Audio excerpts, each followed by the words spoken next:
أهلا بكم متابعينا الكرام في هذا الخبر الجديد. هذا عنوانه: المشروع المغربي الضخم للغاز مع نيجيريا يصل مراحله النهائية، والجارة الجزائر تعيش حالة من الصدمة والحيرة. وهذه التفاصيل. قبل ما نبدا وما تنساش دير جيم واشتراك باش تكون انت الاول كي توصل بالاخبار المغربية دائما.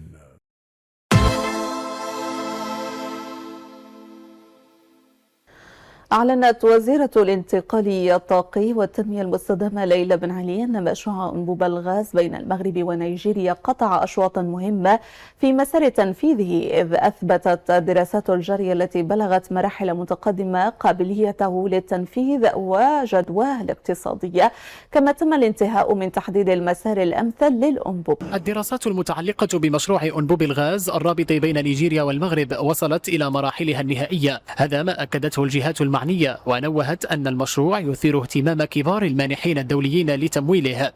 في جواب عن سؤال كتابي بمجلس النواب، أوضحت ليلى بن علي أن هذا المشروع قطع أشواطا مهمة على مسار تنفيذه، حيث أثبتت الدراسات الجارية التي بلغت مراحلها المتقدمة قابليته لتنفيذ جدواها الاقتصادية، كما تم الانتهاء من تحديد المسار الأمثل للأنبوب، مشيرة أن المشروع الاستراتيجي لمد أنبوب الغاز المغرب نيجيريا يعد رافعة للاندماج الجهوي والنماء الاجتماعي والاقتصادي في المنطقة وخارجها، خاصة وأنه يعبر 13 دولة وينفتح على أوروبا، مما يجعله رابطا ملموسا بين الاقتصادات والسكان المحليين، كما يتيح من وجهة نظر جيوستراتيجية بديلا إضافيا للإمداد بما يمكن من المساهمة في الأمن الطاقي الإقليمي والدولي.